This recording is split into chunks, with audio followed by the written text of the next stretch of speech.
আসসালামু আলাইকুম। ট্রাভেল সেটের পক্ষ থেকে সবাইকে স্বাগতম। আজকে আমরা নতুন যে ভিডিওর কথা বলেছিলাম এর আগে, সেটা নিয়ে এসেছি। শাটারিং সম্পর্কে একটা ভিডিও আপলোড করব। ইনশাল্লাহ আমরা সেই ভিডিও আজকে আপনাদেরকে উপহার দিতে চলেছি। আমরা আজকে যে ভিডিওটা নিয়ে হাজির হয়েছি সেটা হচ্ছে শাটারিং। আমাদের জানতে হবে এই শাটারিং সম্পর্কে। আসলে শাটারিংটা কি, এটা কেন ব্যবহার করা হয়, এই শাটারিং করার উদ্দেশ্য কি। শাটারিং অস্থায়ী যেহেতু নির্মাণ কাজের ক্ষেত্রে, সেহেতু এই শাটারিং এত মজবুত করে বানানোর কি দরকার আছে, এইসব বিষয় নিয়ে আর কি আলোচনা করব আজকে। চলুন এবার আমরা জেনে আসি ফর্মওয়ার্ক বা শাটারিং কি। ফর্মওয়ার্ক বা শাটারিং হচ্ছে নির্মাণ কাজের একটা অস্থায়ী সাজ বলতে পারি আর কি, ফর্মা। কংক্রিট ঢালাইয়ের নির্দিষ্ট আকার এবং কাঠামো তৈরির জন্য শাটারিং দরকার হয়। শাটারিং নির্মাণ কাজের অস্থায়ী কিন্তু গুরুত্বপূর্ণ একটা অংশ। শাটারিং অর্থ হচ্ছে ফর্মওয়ার্ক। এটি ফর্মওয়ার্কই নামে খুব কম মানুষই চিনে, এটা শাটারিং নামে বহুল পরিচিত। নির্মাণ কাজে যে কোনো কাঠামোর কংক্রিট জমিয়ে নির্দিষ্ট আকার ও আয়তন আনার জন্য আমরা যে কাঠ, বাঁশ, লোহা বা প্লাস্টিক দিয়ে যে অস্থায়ী কাঠামো তৈরি করে থাকি, এটাকে মূলত আমরা শাটারিং বলে থাকি। শাটারিংয়ের কাজ কি? শাটারিংয়ের কাজ হচ্ছে কোনো কাঠামোর নির্দিষ্ট আকার, আকৃতি ও আয়তনের কাঠামোতে কংক্রিট ঢালাইয়ের সুবিধা প্রদান করা হয়। যদিও শাটারিং নির্মাণ কাজে অস্থায়ী, তবুও গুরুত্বপূর্ণ একটা অংশ নির্মাণ কাজের। শাটারিং এর আরেক নাম কিন্তু ফর্মওয়ার্ক। কংক্রিট ঢালাইয়ের নির্দিষ্ট আকার এবং কাঠামো তৈরির জন্য শাটারিং দরকার হয়।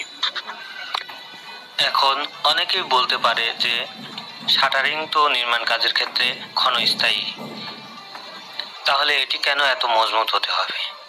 আসলে শাটারিং কাজ করার সময় নির্মাণ কর্মীদের এবং ঢালাইকৃত কংক্রিটের সব ভার বহন করবে, কাজেই শক্তিশালী একটা শাটারিং দিতে হবে। শক্তিশালী শাটারিং কংক্রিট কাজের জন্য অত্যাবশ্যকীয়। মূলত এই ভার বহন ক্ষমতা জন্যই শক্তিশালী একটা শাটারিং দিতে হয়। তাহলে ভালো শাটারিং এর বৈশিষ্ট্য কি হতে পারে? চলুন আমরা জেনে কিছু ভালো শাটারিং এর বৈশিষ্ট্য। শাটারিং এটা পানিরোধী হতে হবে, যাতে কংক্রিট হতে পানি শোষণ করতে না পারে। এটা একটা বৈশিষ্ট্য শাটারিং এর। আরেকটা বৈশিষ্ট্য, আড়াআড়ি এবং লম্বালম্বি উভয় দিকেই যথেষ্ট পরিমাণে সাপোর্ট বা বাঁধন থাকতে হবে, যাতে এটার লোড বহন ক্ষমতা থাকে।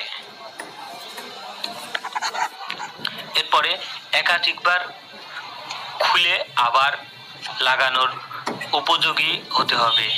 এটা একটা আরেকটা শাটারিং এর বৈশিষ্ট্য ভালো শাটারিং এর। শাটারিং এমন হতে হবে যেন এটির যথেষ্ট পরিমাণ লোড বহন ক্ষমতা থাকতে হবে, একটু শক্তপোক্ত হইতে হবে।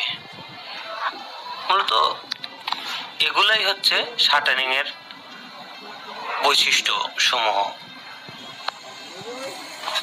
এবার আসি আমরা ঢালাই শুরুর পূর্বে শাটারিং ব্যবহারের কিছু সতর্কতা বিষয় নিয়ে। ছাদের ক্ষেত্রে নিচের বাঁশ বা মেটাল ফ্রেম যেটাই থাকুক না কেন, যে সাপোর্ট দেওয়া আছে, সেটার দেখতে হবে যে কোনটা দুর্বল আছে কিনা। কোনোটা দুর্বল থাকলে সেটা পর্যবেক্ষণ করে ঠিক করতে হবে।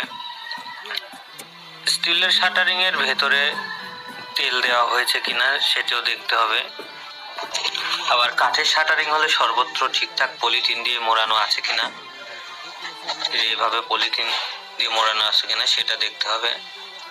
শাটারিং দিয়ে কংক্রিটের পানি লিক হওয়ার সম্ভাবনা থাকলে সেটা বন্ধ করতে হবে। শাটারিং এর লেভেলটা ঠিক আছে কিনা সেটা দেখতে হবে। ছাদের লেভেলের কাজ বা বিম, কলাম সবগুলো শাটারিংয়ের লেভেল ঠিক থাকলে, লেভেল যদি সব ঠিকঠাক থাকে তারপরে ঢালাইয়ের জন্য ছেড়ে দিতে হবে। আজকের ভিডিও আমরা এ পর্যন্তই রাখছি। আবার অন্য কোনো পরবর্তী ভিডিও নিয়ে আপনাদের সাথে হাজির হব ইনশাল্লাহ।